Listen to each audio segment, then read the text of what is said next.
During this video, you guys are going to be privy to a couple of my famous rants. How many? I won't tell!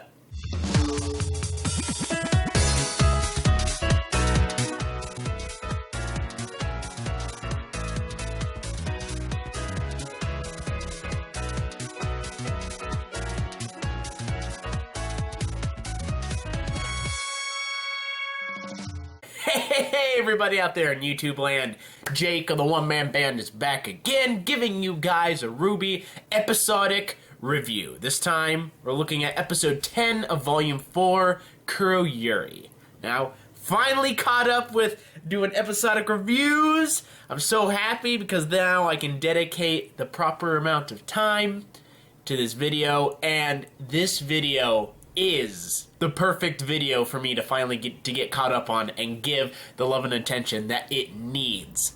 This is a good episode. Really good.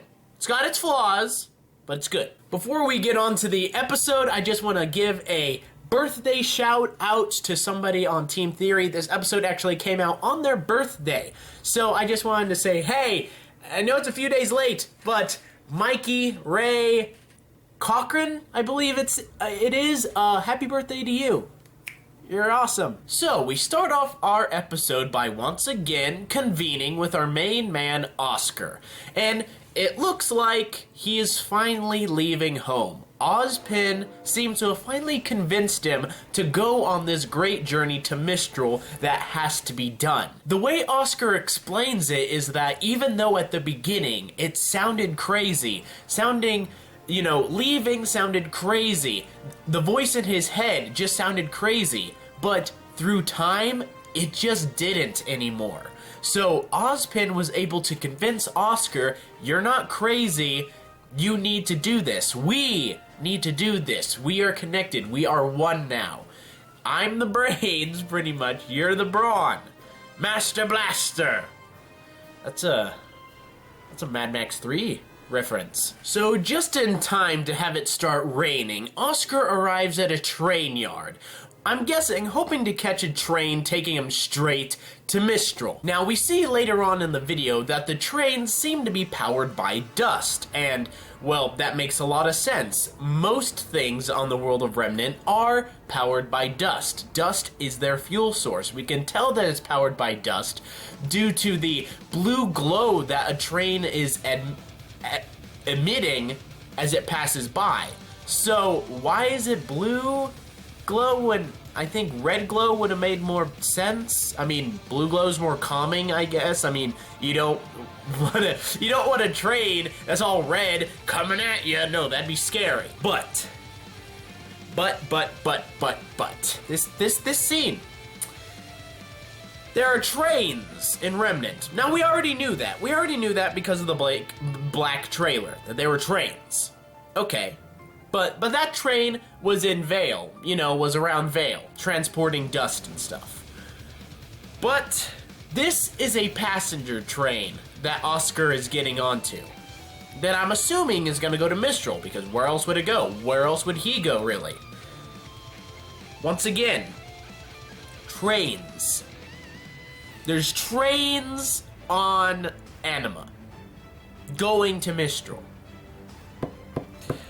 Why didn't Team Ranger take a train? They've been on the road now, I'm guessing, for almost 10 months, maybe 11, and they still haven't gotten to Mistral. Okay, so if they would have taken a train, they would have been at Mistral by now. Why didn't they take a train? And even though you guys might be saying in the comments already, Jake, you gotta understand, they probably don't have trains at that part of Anima because they're so out there. Oscar is probably closer to Mistral, so they have trains closer. But it's like, why wouldn't they have trains all the way out there? Because you need trains to transport both people and goods all around the country, all around the land. Trains are what connects a kingdom, what connects a nation. The Transcontinental Railroad in America is what connected West Coast to East Coast. okay? That's what brought forth the, Industrial Revolution and all this stuff because of trains. And it's like, Remnant is a very advanced place. How do they not have a cross-continental train system? Especially on Anima, one of the most secure landmasses in the world of Remnant. Why don't they have more trains? Okay. Calming down. Okay, so the trains. Oscar is at the train yard. He's trying to buy a ticket to get on the train, but it looks like he don't have no money. He has a Lie Ren card, but it seems to have insufficient funds. I guess working as a dirty hand on the farm for his aunt doesn't really amount to much. Auntie, you should have given me more allowance. I can't even buy a train ticket. But then we are finally reunited with one of our new villains. Hazel suddenly appears seemingly out of nowhere, and both Oscar and Ozpin, before we even see Hazel, are aware of his presence, and Ozpin tells Oscar to be on his guard.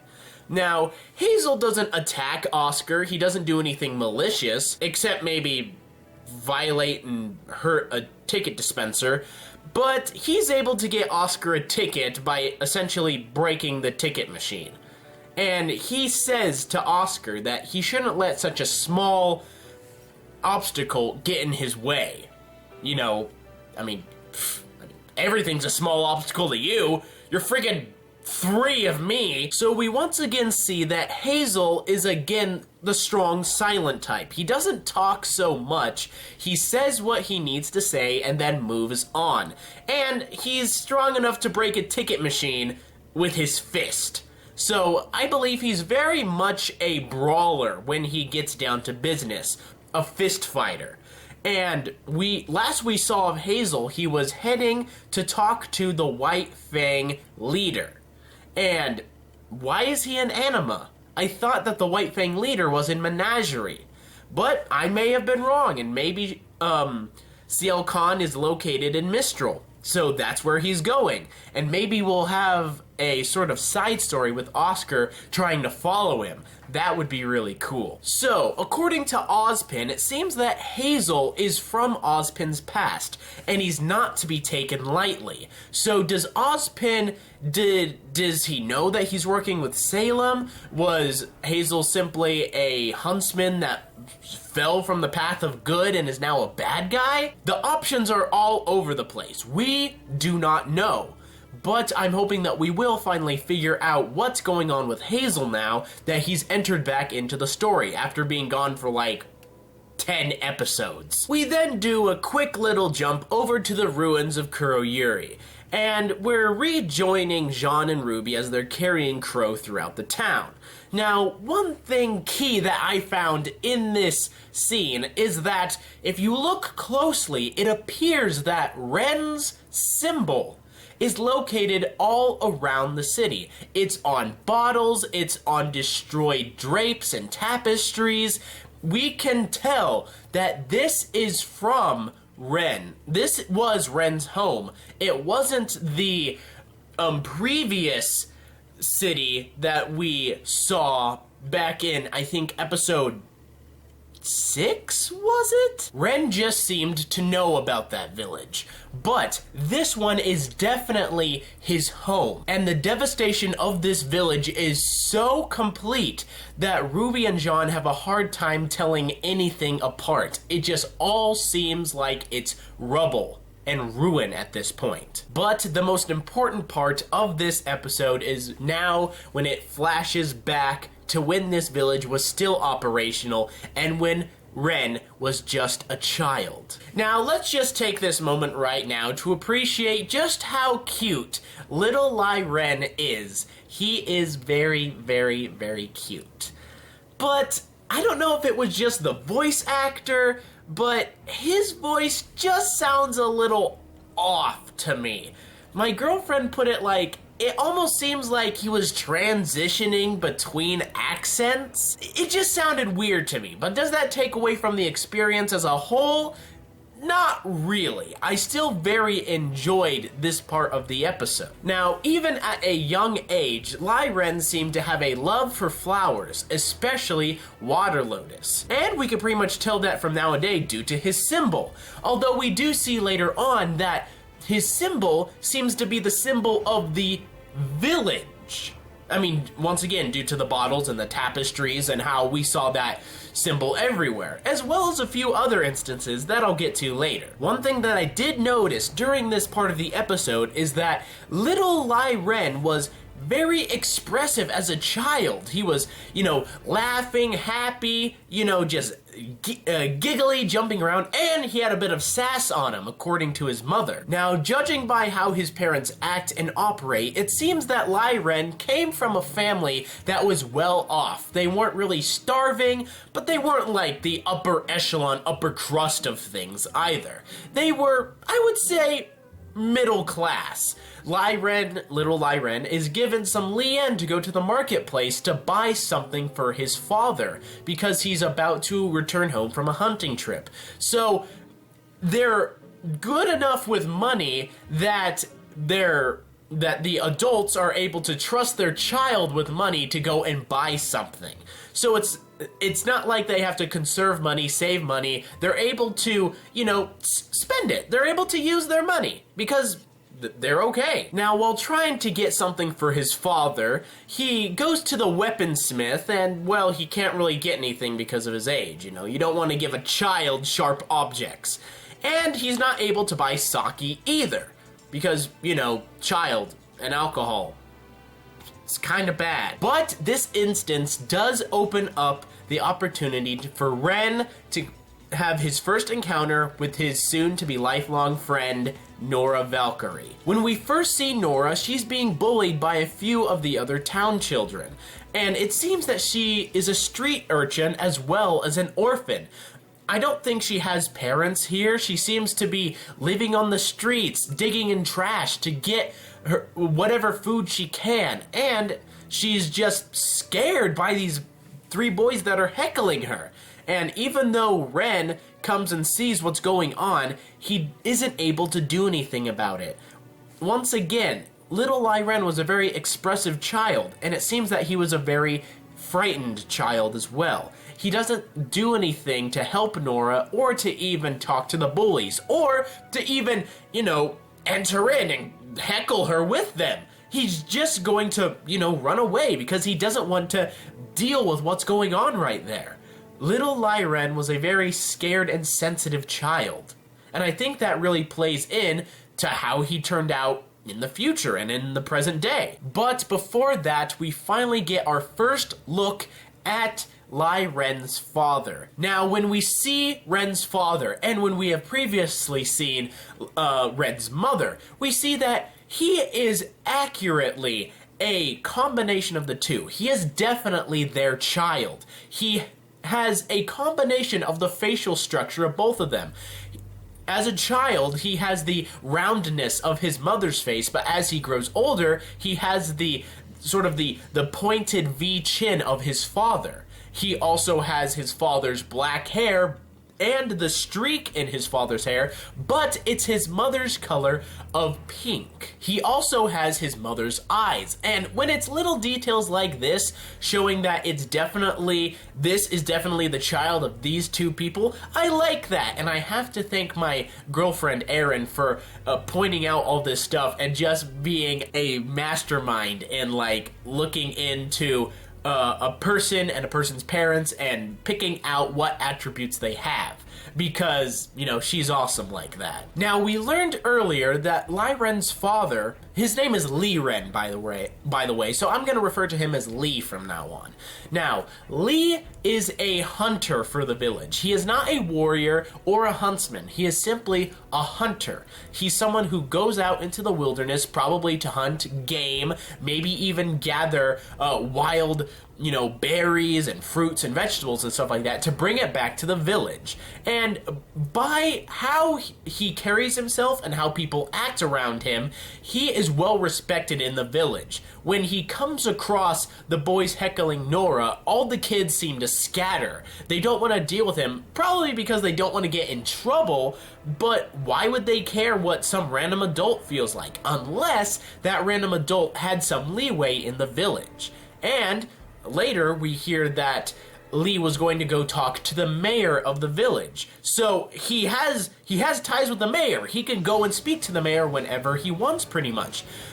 Either whether it's about his hunting trip or about the heckling that Nora was getting, or maybe even both. Lie Ren is definitely a well-respected member of this village, and he gives some good advice to little Lie Ren. He tells him that, sometimes not acting is the worst thing you can do. And that's gonna tie in once again very big later on in this episode. I love it when advice gets taken to heart and actually used very soon. It makes it a lot more relevant. It makes you guys see that, oh, so, Lie Ren was listening. He did listen to his father, and he knows, kind of what's going on. Jumping back to present day Kuroyuri, we see that Jean and RWBY have just finished searching the village, and we're able to find nothing. And, I didn't really expect them to find anything at all. I mean, this village has been in ruin probably for a very, very long time. You really think there's going to be any form of supplies left? It's probably been picked clean by scavengers and bandits probably years ago. And one thing I want to bring up, I know that Crow is poisoned and, he's in bad shape, but he seems to be, holding on for quite a long time.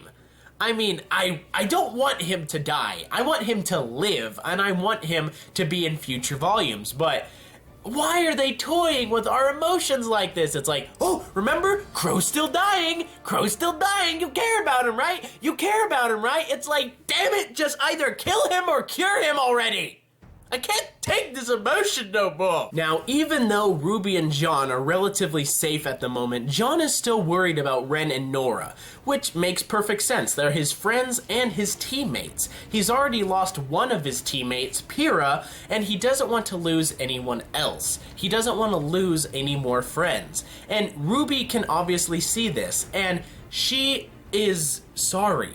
She's sorry that she dragged Jean, Nora, and Ren into this mission with her. She regrets having them with her because she feels like she's brought them into a world of danger and she can't protect them or, do any good. Now, this is so great because RWBY is finally getting some character development, and I love it, love it, love it, love it when we get character development in characters. Not only do we get RWBY character development, but Jean character development as well, and I just love it, especially when RWBY gets character development because she is the main character, and I always feel like she doesn't get enough character development, but this is definitely good. Now, although RWBY is doubting why she's done so many things, it's Jean who's able to be there for her, and he's the one who says that, hey, you didn't force us into anything, we wanted to come with you, because out of everyone that was close to you,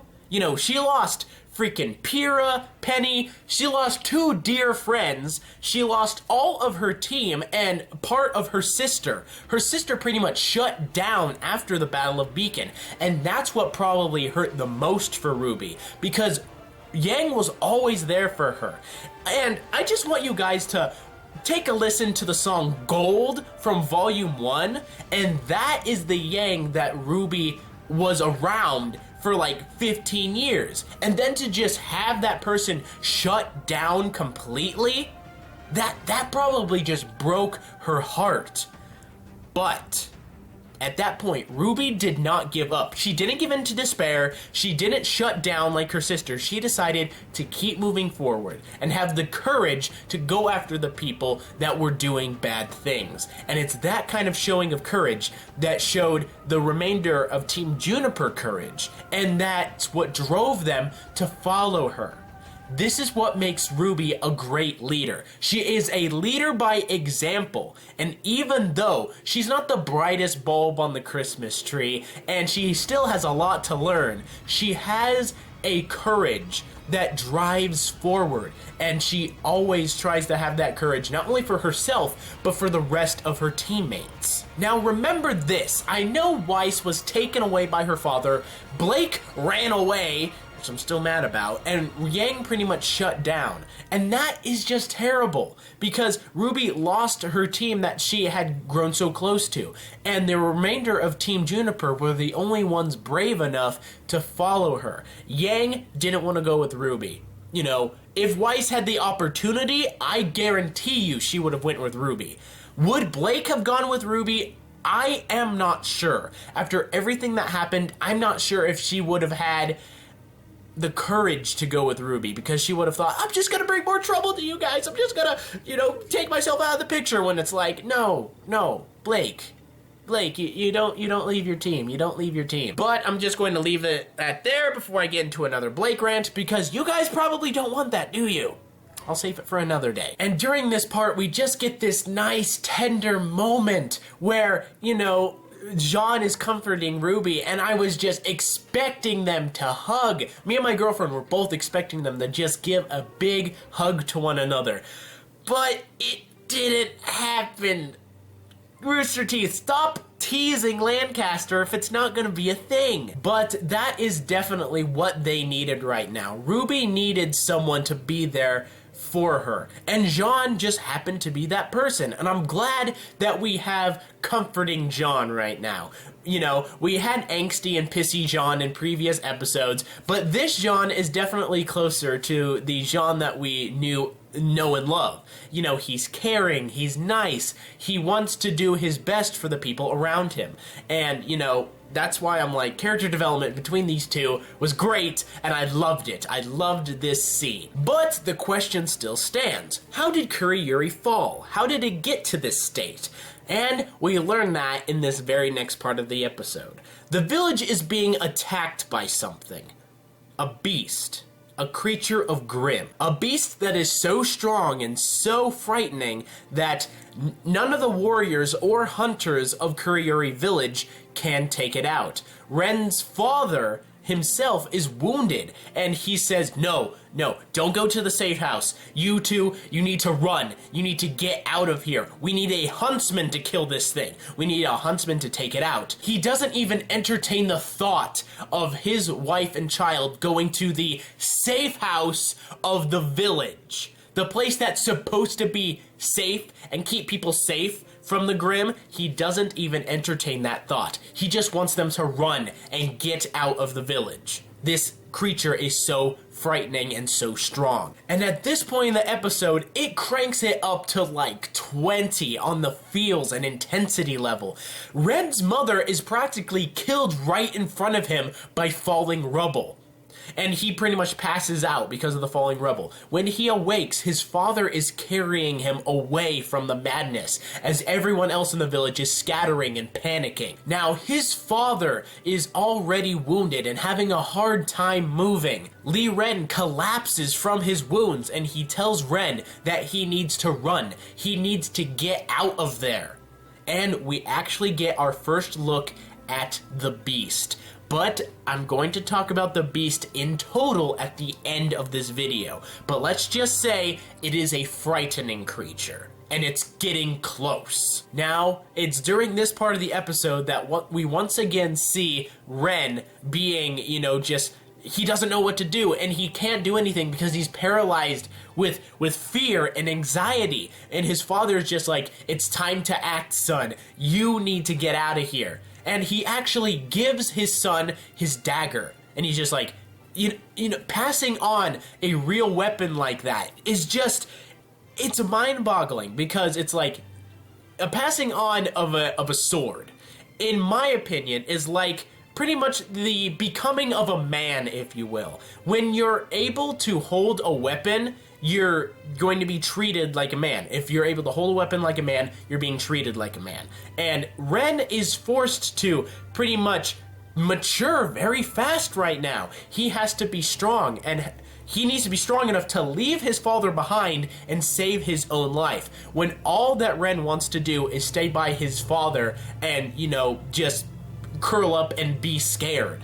But his father's telling him, you don't have the convenience of being scared. You need to live. You need to run now. Now, if you look closely at the dagger Ren's father gives him, on the sheath of the dagger is the symbol of the village, of his father, and of Ren. Ren has carried this symbol of his village and of his father throughout his life, in memory of his village and of his father. And it's a water lotus, so it kind of ties into the how little Lie Ren liked water lotuses back then, and that's probably why he believed that his father would like a lotus flower in the garden, because, well, it's his symbol. It's the symbol of the village. Everybody loves water lotuses, and I just think that it's so beautiful how Ren carries this, not only this memory, but this burden of being the person who survived this village's destruction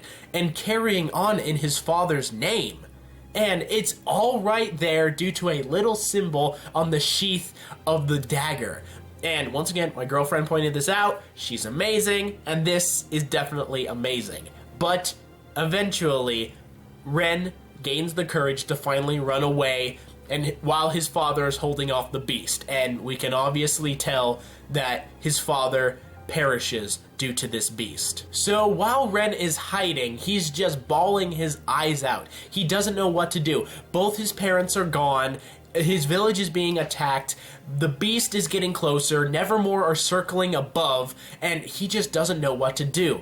And he spies little Nora hiding underneath a house, and the Grimm are getting close to her position because Grimm are attracted to negative emotion. If she's panicking, scared, then that's pretty much negative emotion. So it's definitely detecting her, and it's getting closer. But it's during this moment that Ren's aura unlocks and his semblance is finally revealed. Now, me, my girlfriend, my friends, we juggled with what his semblance actually is for a while and what it should be named. Now, in the end, in my opinion, his semblance I'm gonna call is sound mind. What Ren is able to do is that he somehow is able to keep his emotions in check and be sound of mind. Whatever is happening around him, he's able to be sound of mind and be calm. I mean, just a few minutes ago, he was bawling his eyes out, but when he goes over to Nora, he has a slight smile on his face, and he doesn't even seem to be worried, and he just says that we have to be brave. Now, I know some people might think that his semblance might be bravery, due to the fact that, his father told him he needs to be brave, and he needs to, do all this, he needs to be brave. So his semblance unlocks, he becomes brave, and, that is able to keep him in check with everything else. But bravery just doesn't sit right with me. Although it might make more sense due to the fact that his inspiration is Mulan, and Mulan had to have the bravery to, go against norms, be a soldier, and essentially, take the risk of being executed for being a woman on the battlefield, to save her family. But the reason why I don't think it's truly bravery is because he's able to pass on his semblance to those who are in close proximity to him. He's able to calm Nora with his semblance, and she becomes sound of mind. And the other big thing is that it seems that this semblance is a lot like Crow's, as in, it's always sort of activated. It's always doing its thing. And it seems that his semblance affected his personality. He's no longer the sassy, laughing, giggling kid that he was. Current day Ren, although he still expresses emotion, he's a lot more straightforward and monotone. So as much as this semblance is good as it is, and even though it saved both his and Nora's lives, it seems to have affected his emotions and affected him personally.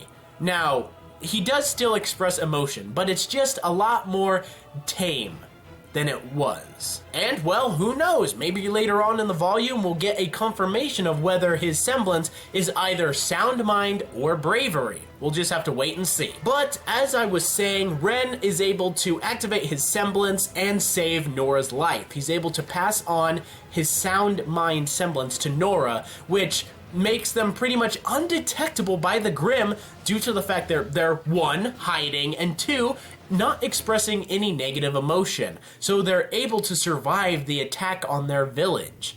And it's at this point that they become lifelong friends because they've gone through this traumatic instance together and they both survived it. And the next part that happens is just so freaking cute. As Nora introduces herself, Ren gives her first hammer. It was the toy hammer that the blacksmith had. He gives her the toy hammer, and she tells her that her name is Nora Valkyrie. And during this part of the episode, there is a rendition of Boop playing in the background, and I'm just like, oh my gosh, emotion! I wanted to cry because I was like, oh, it's so beautiful. These two are so cute together. I love Renora's ship. I love them so much. They just need to get together, be happy. It is so cute, this part of the episode. So Nora's present day choice of weapon was sort of influenced by what Ren gave to her that day. And Ren's weapon in current day was inspired by his father's. If we look closely to Ren's pistols, the blades on them are similar, almost spot on, to the blade that his father gave him. So he carries the symbol around. His current day outfit is very similar to his father's. Once again, that was pointed out by my girlfriend. And his blades on his weapons are very similar to the dagger that his father gave him. So, Ren is essentially a legacy of his people. And I love that. That is awesome. So, back in the present day, Ren and Nora are continuing to travel through the mountains. And they make a joke that they never have the easy road. But as long as they have each other, they're gonna be okay. And that's the perfect way to describe them. As long as they have each other, nothing is gonna take them down. They're always gonna be there for one another. And I love these two for that. They're two close friends. And even though they may have feelings of love for one another, they're still, they don't want to express it because they don't want to ruin their perfect thing that they have going on right now. And I just find that so cute. But all happiness, awesomeness aside, there is something bad. Something bad comes up. They come across a cave, and at first they think it's a cave to get to the summit of the mountain. But they discover that there is a flag, or a banner would probably be a better explanation, but a banner of Shion Village. What's a banner from Shion Village doing up here in the mountains? Nora explains that was weeks ago when they passed through Shion. Weeks ago.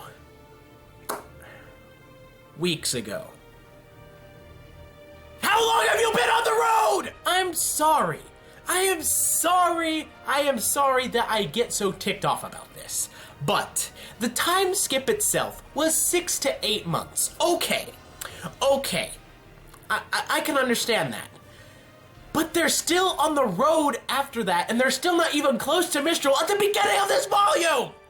Why? What was the point of the time skip if they're not even going to be at Mistral by the time we get to the end of this volume? They should have been at Mistral by now! With Nora saying that Shion Village was weeks ago, it's now like freaking, they've been on the road for maybe 10, maybe 11 months! And I'm just like, why? Why are you still on the road? Why are you so slow? Move faster! Now, we don't know how big the world of Remnant is. It might be the size of Jupiter for all we know. But in the terms of the planet Earth, Let's think about this. Okay, so me and my girlfriend did some research on, travel time on planet Earth. Now, I know that they had to cross an ocean to get to Anima from Sanos. So okay, I'm guessing that sea is about the size of the Atlantic Ocean. Maybe smaller. But the Titanic, a ship that's 130 years old, it roughly would have taken it going from England to New York about a week. So I'm guessing that a boat trip from Sanos to Anima would have taken a week, maybe 2 weeks.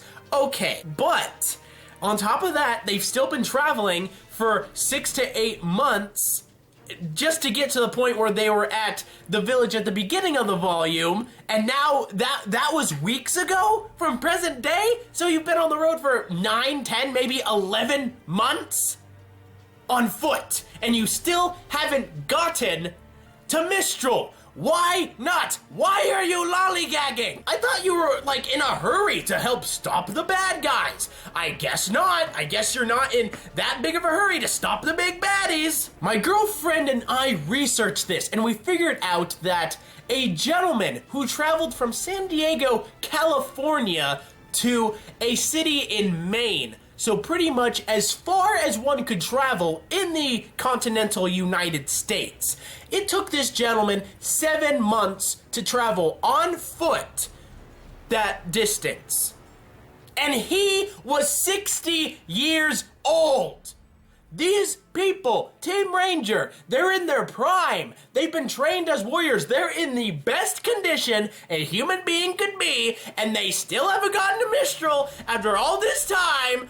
I am ready to kill myself because they've taken so much time to get from one place to another, and I'm just like, why would you do this? Why even have the time skip if it's not going to do anything for their travel time? Why? Just calm down, Jake. Calm down. You've activated your semblance twice today.